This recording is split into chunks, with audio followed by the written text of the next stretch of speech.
I think for the younger people, we'll learn more that that really hit them. I saw exit polling show the number one issue for younger people was abortion, two to one over inflation. Like, younger person, how many younger people at 19 years old talk about inflation, but Yeah. losing their right to control their body? Yeah, they're talking about that because that's going to affect them the most directly for the longest period of time. And it affects men too.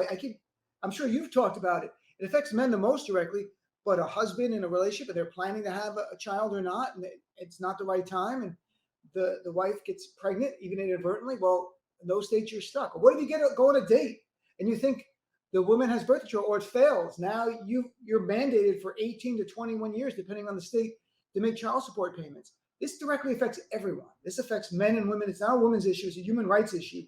And I think that's the biggest thing. I hope that the younger people stay engaged and stay active. I think they probably will, given how many issues affect them. I don't know. When we were younger, I mean, everything was different. There was no internet or social media, but I mean, from climate to reproductive rights to democracy to so many other ideas and issues, it would seem like young people are going to be engaged, especially on issues like LGBT stuff. I mean, it's interesting to listen to right-wing media, which I do pay a lot of attention to, and just how much they focus on all things regarding trans, the surgeries, the hormones, and all that.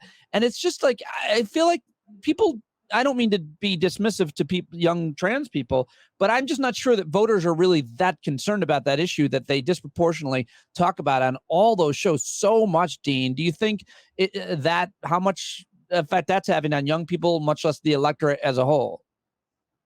It's something you have to really dig down for younger people. When I talk to my nieces who are in college and in high school, they come from a place of, why are Republicans demonizing these people who are vulnerable, who need help? Right. It's much more about the human side, is because they know people who are transgender or are questioning right now what they're going to go through, and what they see is someone who needs to be supported and loved, not demonized for political gain.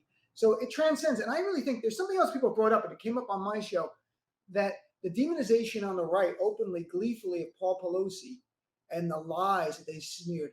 You wonder if that reminded people of Trump's cruelty, which really hurt him with women and suburban women in 2018, midterm in 2020.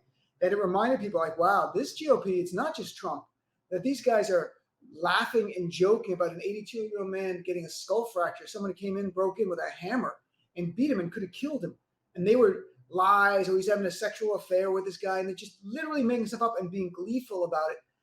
There's a point where you're like, that's just despicable. Like, there's no defense. It's not political. It's just despicable.